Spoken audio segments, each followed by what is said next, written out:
ए भैया, हम गीतकार भोला भट्ट अपन गीत के रूप में गायक शुभांकर सिंह छोटुआ के आवाज़ में एगो लड़का के ऐसा प्रेम कहानी पेश करतनी जे कि वर्ष 2011 से एक जानी के प्यार में पागल बा। कई दिन से अपन प्यार की इजहार कल चाहता लेकिन हिम्मत नहीं जुटा पावत। अंतिम में 1 जनवरी 2012 के दिन जाके वो अपन प्यार के इजहार ओ लड़की से कर देता।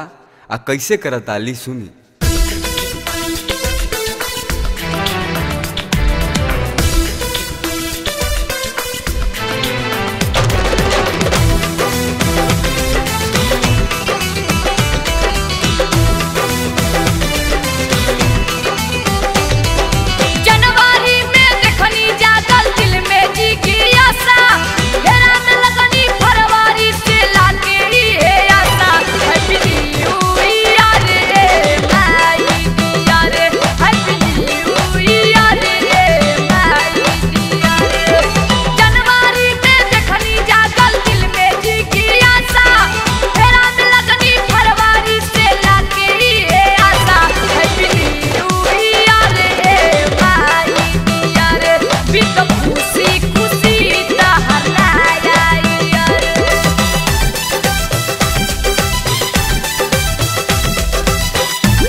मारे जैसे मन तो